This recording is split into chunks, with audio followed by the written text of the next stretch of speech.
This program is sponsored by Thrill City, Hyderabad.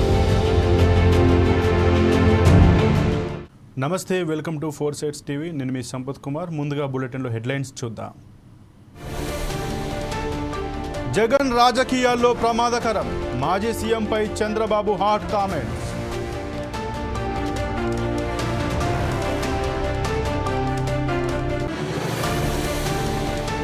హైకోర్టులో GO 46 తీర్పుపై స్పందించిన రాకేష్ రెడ్డి, పిటిషన్ను కొట్టివేయడం బాధాకరమని వ్యాఖ్య.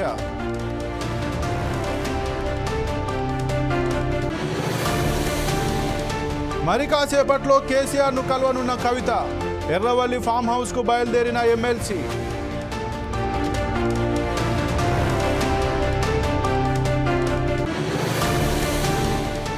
శ్రీశైలం జలాశయానికి కొనసాగుతున్న వరద, 24 గేట్లను ఎత్తిన అధికారులు.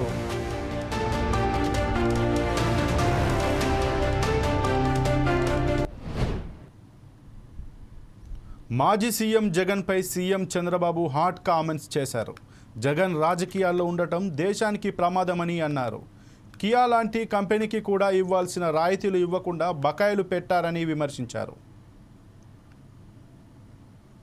మళ్ళీ ఇలాంటి వ్యక్తులు రాజకీయ పార్టీలు నడపడం కూడా ప్రమాదం సొసైటీకి. అది ఇప్పటికే కాదు, ఎప్పటికైనా సరే ప్రజలు కూడా ఆలోచించుకోవాలి. మీరు 5 సంవత్సరాలు ఏంటి నష్టపోయారు? 10 లక్షల కోట్ల రూపాయల అప్పులు, 1,00,000 కోట్ల రూపాయలు ఇప్పుడు డ్యూస్ నేను పే చేయాల.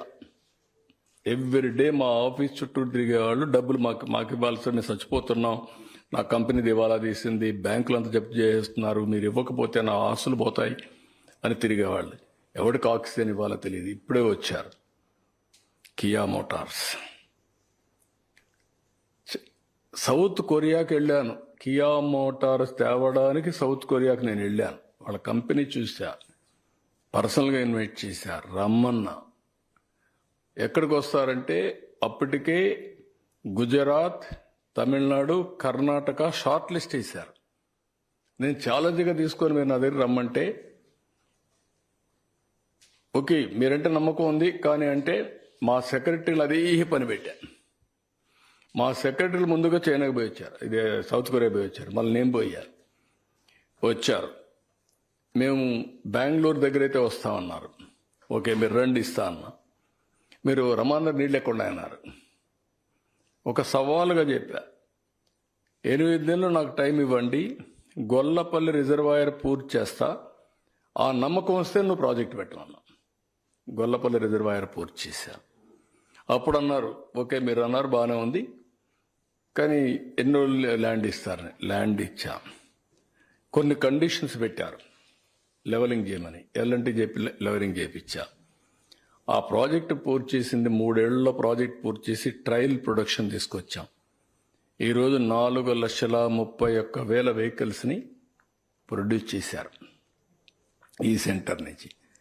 వాళ్లకు మనం ఇవ్వాల్సిన ఇన్సెంటివ్స్ 1,700 కోట్లు ఇవ్వకుండా ఎగ్గొట్టారు. Can you imagine? ఎవడన్నా వస్తాడండి? Is it governance? ఒక ప్రెస్టీజియస్ కమిటీ, ఒక కార్ ఫ్యాక్టరీ వస్తే అసెంబ్లీలో ఏం చెప్పారు? రాజశేఖరుడు ఆత్మ చెప్పింది కాబట్టి వాళ్ళు వచ్చారని చెప్పారు. You remember?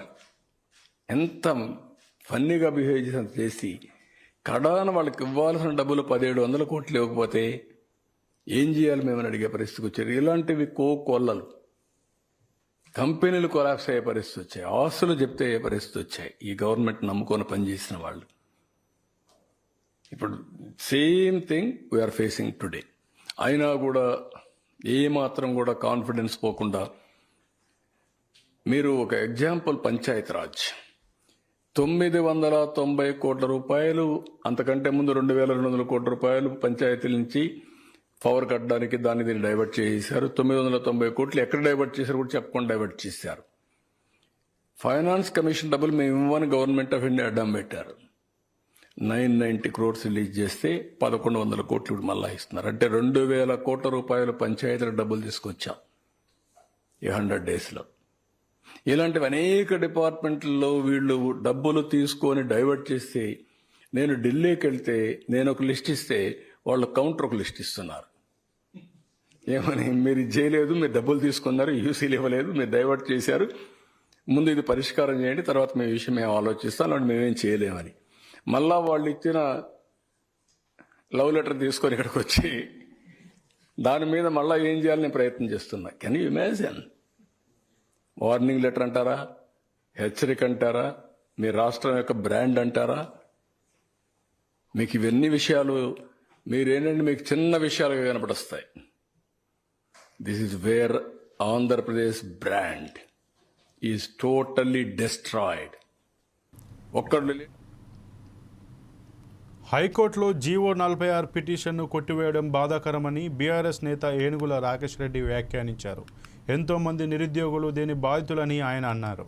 నిరుద్యోగుల పోరాటాన్ని ప్రభుత్వం పట్టించుకోవడం లేదని, తమకు న్యాయం చేయమని కోర్టులు మెట్లు ఎక్కితే ఇక్కడ కూడా నిరాశ ఎదురైందని వారు అన్నారు. జియో 46 బాధితులు వేసినటువంటి పిటిషన్ను ఈరోజు హైకోర్టు కొట్టివేయడం నిజంగా జియో 46 బాధితులందరినీ కూడా నిరాశపరిచింది.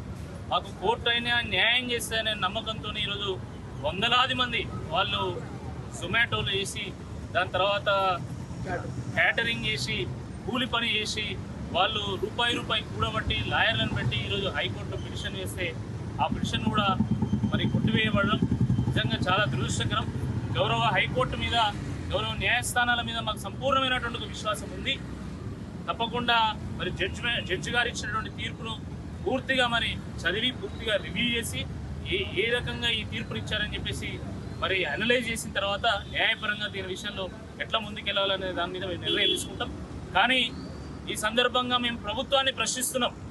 మీరు శాసనసభ ఎన్నికల సందర్భంగా, పార్లమెంట్ ఎన్నికల సందర్భంగా, తర్వాత జరిగినటువంటి ఖమ్మం, నల్గొండ, వరంగల్, పట్టభద్రుల నియోజకవర్గ ఎన్నిక సందర్భంగా మీరు జియో 46 విషయంలో మీరు ఇచ్చినటువంటి మాట మీద మీ వైఖరి ఏంది? మీరు ఆ రోజు రద్దు చేస్తామని చెప్పి ఎందుకు రద్దు చేయడం లేదు? ఈరోజు మీ నిర్ణయం వల్ల, మీ వైఖరి వల్ల ఈరోజు వందల మంది మెరిట్ విద్యార్థులు నష్టపోతా ఉన్నారు. చాలా మంది జియో 46 బాధితులు అంటున్నారు. వాళ్ళు బాధితులు కాదు, హైలీ మెరిటోరియస్ స్టూడెంట్స్. వాళ్ళు 60 మార్కులు వచ్చిన వాళ్ళు ఈరోజు పోలీస్ ట్రైనింగ్ తీసుకుంటుంటే 126 మార్కులు వచ్చే వీళ్ళు కోర్టు మెట్లు ఎక్కి ఈరోజు న్యాయ పోరాటం చేస్తూ ఉన్నారు. చాలా దురదృష్టకరం. ప్రభుత్వం తలుచుకుంటే క్షణంలో ఒక ఉత్తర్వును వాళ్ళు విడుదల చేయొచ్చు. కానీ ఈరోజు మొండికేసి ఓడెక్కదాక ఓడమల్లన్నా, ఓడ దిగినాక బోడమల్లన్నా చందంగా ఈరోజు వాళ్ళను అర్ధమైకుల్లాగా వాడుకున్నారు. ఎన్నికల సామాగ్రిలాగా ఎన్నికల సందర్భంగా వాడుకొని వదిలేసింది తప్ప నిజంగా వాళ్ళ యొక్క సమస్యను అర్థం చేసుకోవడంలో కానీ, వాళ్ళ సమస్యను పరిష్కారం చేయడంలో కానీ వాళ్ళు ఎప్పుడు కూడా ఒక్క అడుగు కూడా ముందుకేయాలి. అది చాలా స్పష్టంగా కనబడుతూ ఉన్నది. ప్రభుత్వ లాయర్ కేసు అటెండ్ కాదు. ప్రభుత్వ లాయర్ వచ్చి కనీసం వీళ్ళకి అనుకూలంగా ఒక్క వ్యాఖ్య కూడా చేయడు. మరి దీన్ని ఏ రకంగా అర్థం చేసుకోవాలని ఒక్కసారి ముఖ్యమంత్రి రేవంత్ రెడ్డి గారు, అదేవిధంగా మంత్రులు కూడా చెప్పాల్సినటువంటి అవసరం ఉందని చెప్పి ఈ సందర్భంగా మేము గుర్తు చేస్తా ఉన్నాము. మరి జియో 46 బాధితులందరితోని వాళ్ళు ఎంతో నిరాశతో ఉంటే వాళ్ళతో నేరుగా ఈరోజు కేటీఆర్ గారు ఢిల్లీ నుండి వారి ఫోన్లో మాట్లాడడం జరిగింది. మీకు అన్ని రకాలుగా మేము మద్దతుగా నిలుస్తాము, మీ పోరాటంలో మేము భాగస్వామిగా ఉంటాము, మీ వెన్నంటి ఉంటాము, మీరు ఎవ్వరు కూడా నిరాశపడాల్సినటువంటి అవసరం లేదు. అవసరమైతే దీన్ని సుప్రీంకోర్టులో కూడా వేసైనా సరే మీకు న్యాయం జరిగేంత వరకు మీతో పాటు ఉంటామని చెప్పేసి కేటీఆర్ గారు చెప్పడం జరిగింది. నేను గ్రామీణ ప్రాంతాల్లో ఉన్నటువంటి వందలాది మంది జియో 46 బాధితులందరికీ కూడా, జియో 46 అభ్యర్థులందరికీ కూడా నేను విజ్ఞప్తి చేస్తున్నా, మీరు ఎవ్వరు కూడా నిరాశపడాల్సినటువంటి అవసరం లేదు. మాకు తెలుసు మీరు చిన్న కుటుంబాల నుంచి వచ్చిండ్రు, కూలీ నాలి చేసి 100 రూపాయలు కూడబెట్టి మీరు లాయర్లకు ఫీజులు కట్టిళ్ళు. మీరు చిన్న కుటుంబాల నుంచి వెళ్ళి చాలా కష్టపడి కోచింగ్లు తీసుకొని మరి మీరు 120 మార్కులు 126 మార్కులు సాధించిన మాకు తెలుసా విషయము. మీరు నిరాశపడాల్సినటువంటి అవసరం లేదు. మీ తరఫున కొట్లాడడానికి మేము సిద్ధంగా ఉన్నాం. మీరు ఒక నమ్మకంతో. బీఆర్ఎస్ ఎమ్మెల్సీ కవిత మరి కాసేపట్లో మాజీ సీఎం కేసీఆర్ను కలవనున్నారు. ఆమె ఇంటి నుంచి ఎర్రవెల్లి ఫామ్ హౌస్కు వెళ్లనున్నారు. బెయిల్పై విడుదలైన తర్వాత తొలిసారిగా కవిత తన తండ్రిని కలవబోతున్నారు. సుమారు 5.5 నెలల తర్వాత కేసీఆర్ను ఆమె కలవనున్నారు. నిన్న హైదరాబాద్ చేరుకున్న కవిత కుమార్తెతో కేసీఆర్ ఫోన్లో మాట్లాడారు. ఈరోజు భోజనానికి రమ్మని కవితను ఆహ్వానించారు. ఢిల్లీ మద్యం పాలసీ స్కామ్లో అరెస్ట్ అయి 5.5 నెలల పాటు తీహార్ జైల్లో ఉన్న కవితకు ఈ నెల 27న బెయిల్ లభించింది.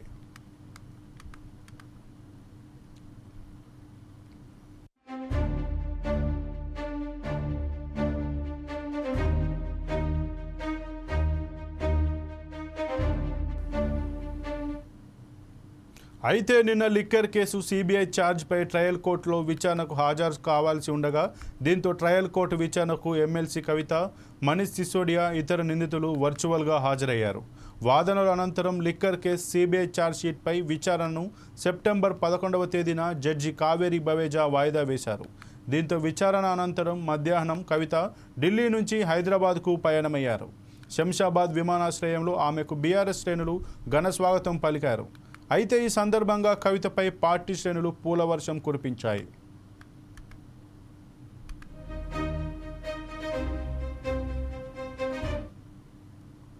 తనకు స్వాగతం పలికేందుకు వచ్చిన వారిని చూసిన కవిత పిడికిలి బిగించి జై తెలంగాణ అంటూ నినదించారు. అనంతరం భారీ కార్ల ర్యాలీతో సాయంత్రం జూబ్లీహిల్స్ నివాసానికి చేరుకున్నారు. తన ఇంటికి చేరుకున్న అనంతరం సోదరుడు కేటీఆర్కి రాఖీ కట్టారు కవిత. తన కుటుంబ సభ్యులను ఆలింగనం చేసుకున్న కవిత తన తల్లి శోభమ్మ పాదాలకు నమస్కరించి ఆశీర్వాదం తీసుకున్నారు. ఎమ్మెల్సీ కవితకు మంగళహారతి ఇచ్చి ఇంట్లోకి స్వాగతం పలికారు కుటుంబ సభ్యులు.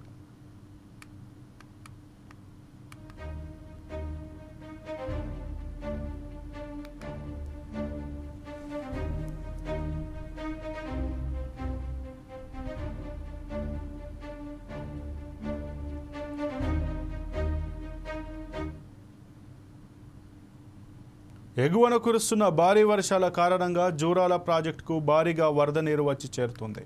దీంతో ఆ డ్యాం నుంచి దాదాపు 24 గేట్లను ఎత్తి నీటిని దిగువకు విడుదల చేస్తున్నారు.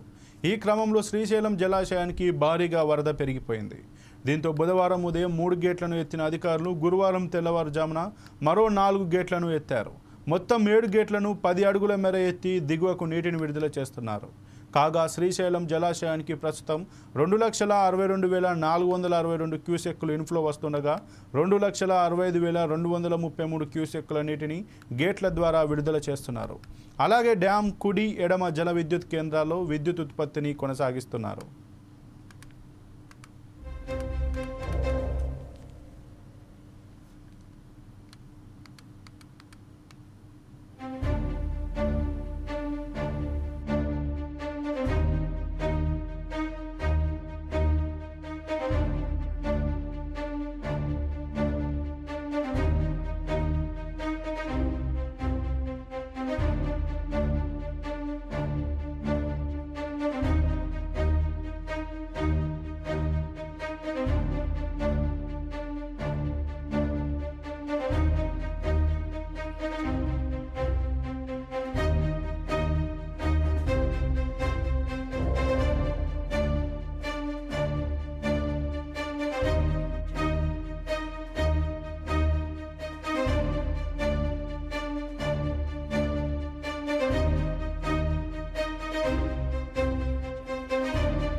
ఎమ్మెల్సీ కవితకు బెయిల్ రావడంపై స్పందించారు ఎంపీ చామల కిరణ్ కుమార్ రెడ్డి. కేసు అయిపోయినట్టుగా, లిక్కర్ స్కామ్ నుంచి బయటపడినట్టుగా బీఆర్ఎస్ నాయకులు సంబరాలు చేసుకుంటున్నారని ఆయన ఎద్దేవా చేశారు. బెయిల్ వచ్చిన అంత మాత్రాన ఆమె కడిగిన ముత్యం కాదని అన్నారు. తెలంగాణ ప్రజలు సిగ్గుపడే విధంగా ఢిల్లీలో లిక్కర్ స్కామ్ చేసింది కవిత అని ఆరోపించారు. ముందు రోజే బీఆర్ఎస్ నాయకులు, ఎమ్మెల్యేలు, మాజీ మంత్రులు ఢిల్లీ చేరుకొని మంతనాలు జరిపారని తెలిపారు. బెయిల్ వచ్చే విధంగా ప్రయత్నాలు చేశారని చెప్పారు. నాయకురాలు మాజీ ముఖ్యమంత్రి కేసీఆర్ గారి కుమార్తె కవిత గారి బెయిల్ కడిగిన ముత్యంలా బయటకు వచ్చిందని బీఆర్ఎస్ నాయకులు, బీఆర్ఎస్ పార్టీకి మంచి రోజులు వచ్చినాయని, న్యాయం నిలబడిందని, ఆల్రెడీ కవిత గారు కేసు నుంచి బయటకు వచ్చినట్టుగా, ఇన్ని రోజులు జైల్లో ఉండి లిక్కర్ స్కామ్ మొత్తం అయిపోయినట్టుగా వాళ్ళు ఏదో విజయోత్సవాలు చేసుకుంటున్నారు. బెయిల్ వచ్చినంత మాత్రాన కడిగిన ముత్యం కాదు. తెలంగాణ రాష్ట్రం సిగ్గుపడే విధంగా నార్త్ ఇండియాలో ఢిల్లీలో పోయి లిక్కర్ బిజినెస్ చేసినందుకే కేసులు జరిగినాయి. కేసులలో నిజ నిర్ధారణ ఇంకా జరగలేదు, కేవలం బెయిల్ వచ్చింది మాత్రమే. ఈరోజు నిన్న సాయంత్రం ముఖ్యంగా బెయిల్ వచ్చే విషయం మరి ముందే వీళ్ళకి తెలుసా తెలియదా, మనము కోర్టులను తప్పు పెట్టే విధంగా మాట్లాడేటువంటి నాగరికత మాకు లేదు. కానీ డెఫినెట్గా ముందు రోజు ఎమ్మెల్యేలందరూ అక్కడికి పోవడం, మరి బీజేపీ నాయకులతోటి మంతనాలు చేసిరా, రేపు పొద్దున వీళ్ళందరూ బీజేపీ పార్టీతోటి కూడగట్టుకొని కాంగ్రెస్ పై యుద్ధం చేయాలన్న ఆలోచనతోటి ఇవాళ ముఖ్యంగా కవిత గారికి బెయిల్ రావడమే లక్ష్యంగా బీజేపీ తోటి మంతనాలు చేసిరా లేదా తెలంగాణ ప్రజలు గమనించారు. ఎందుకంటే గత కొన్ని నెలలుగా ఎన్నోసార్లు ఢిల్లీకి వెళ్తురు.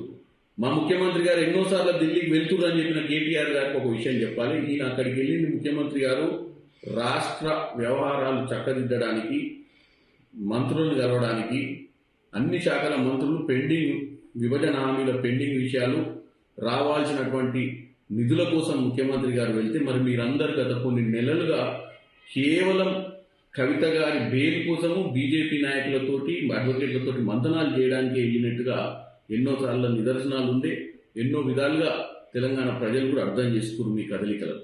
నేను ఒకటే మిమ్మల్ని అడుగుతున్నా, ఈరోజు ముఖ్యంగా బండి సంజయ్ గారు ఒక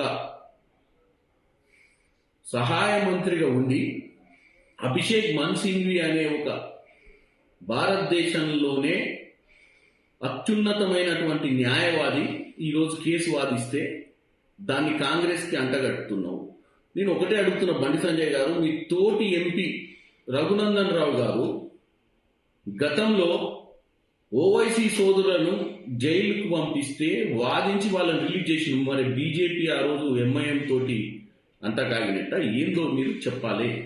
ఏదో ఉంది కదా, ముందు మైకులు పెడితే ఏదో ఒకటి మాట్లాడాలి, ఏదో ఒకటి బురద తల్లాలి, ఏదో విధంగా తెలంగాణ ప్రజలను తప్పుదో పట్టించాలనే ఆలోచన నుంచి దూరంగా ఉండాలి. ఎందుకంటే ఈరోజు మీరు అందరికంటే బాధ్యత గల పదవిలో ఉండరు, ఒక ఎంపీనే కాకుండా ఒక సెంట్రల్ మినిస్టర్గా ఉండరు. కాబట్టి మీరు ఈరోజు అభిషేక్ మను సింఘ్వి కలుసుకొని బెయిల్ ఇప్పించినట్టే అభిషేక్ మను సింఘ్విని వాళ్ళు హైర్ చేసుకున్నారు. అభిషేక్ మను సింఘ్వి తెలంగాణ ఉద్యమంలో ఎమ్మెల్సీ కవిత సంస్కృతి పరంగా కీలక పాత్ర పోషించారని బోయినపల్లి వినోద్ కుమార్ అన్నారు. బతుకమ్మ పండుగను ప్రపంచవ్యాప్తంగా కవిత తీసుకువెళ్లారని తెలిపారు. ఎమ్మెల్సీ కవితకు సుప్రీంకోర్టు బెయిల్ ఇవ్వడం పట్ల సంతోషంగా ఉన్నామని ఆయన తెలిపారు. రాజకీయ నేతలు ఈ కేసులో లేకపోతే 15 రోజుల్లో బెయిల్ వచ్చే కేసు అని స్పష్టం చేశారు. బీజేపీ వ్యతిరేక పార్టీలకు చెందిన రాజకీయ నేతలు ఈ కేసులో ఉన్నారు కాబట్టే జైల్లో పెట్టారని చెప్పారు. ఆయన ఏంది ఇప్పుడు హోంశాఖ సహాయ మంత్రి, గౌరవం ఇవ్వాలి మనం బండి సంజయ్ గారికి. ఒక మంత్రిగా ఉన్న హోదాలున్న వ్యక్తి ఏమంటాడు, కాంగ్రెస్ బీఆర్ఎస్ కుమ్మక్కైంది, కాంగ్రెస్ వకీళ్ళు ఆర్గ్యూ చేసిండ్రు, బెయిల్ ఇప్పించిండ్రు అని మాట్లాడాడు. ఆయనకు అనాలోచితమైన చేసిన వ్యాఖ్యానాన్ని తీవ్రంగా ఖండిస్తాను. అసలు ఆయనకు మెదడు ఉందా లేదా అనేది కూడా నేను అనదలుచుకున్నాను. అనకూడదు, నేను ఇంతవరకు అనలేదు. ఆయనకు తెలుసా, ముకుల్ రోహితి అనేటువంటి సీనియర్ అడ్వకేట్ ఆయన, ఒక న్యాయవాదులు సుప్రీంకోర్టులో పార్టీ అఫిలియేషన్స్ ఉండరు, వాళ్ళు ఎవరు ఎంగేజ్ చేస్తే వాళ్ళకి ఆర్గ్యూ చేస్తారు. ఈయన చాలా సీనియర్ మోస్ట్ అడ్వకేట్, మరి ఎంగేజ్ చేశారు, ఆయన వచ్చి వాదించాడు. అసలు సంగతి నేను అదే చెప్పదలుచుకున్నాను బండి సంజయ్కి.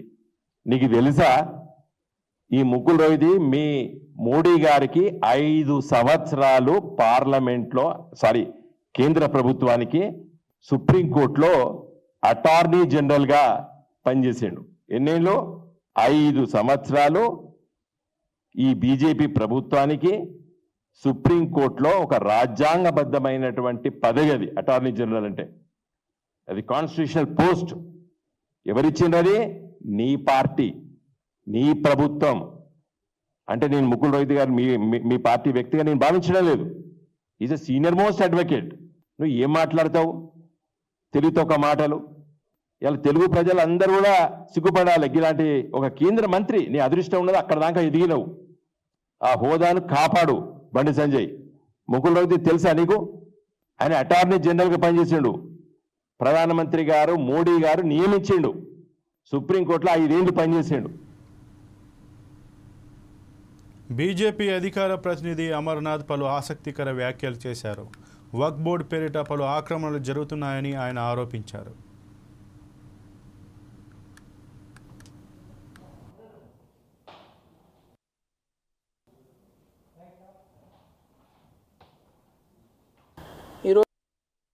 ఈరోజు ఒక ముఖ్యమైన అంశం గురించి మాట్లాడడానికి ఈ మీడియా సమావేశం తీసుకోవడం జరుగుతున్నది.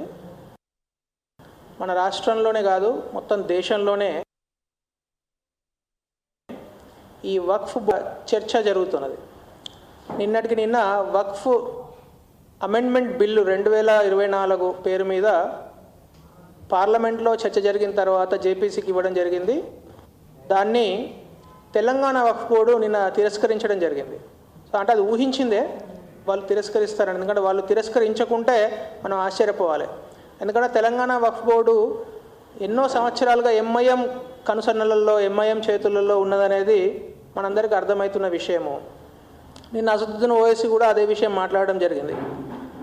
మొత్తం భారతదేశంలో రైల్వే అట్లాగే రక్షణ రంగం తర్వాత అత్యంత ఎక్కువ భూమి కలిగిన భూమి యాజమాన్య సంస్థ వక్ఫ్. ఈ వక్ఫ్ బోర్డులు అంటే మనం తెలంగాణ గురించి మాట్లాడితే తెలంగాణలోనే దాదాపు 77,000 ఎకరాలకు వాళ్ళు యాజమాన్యంగా ఉన్నారు.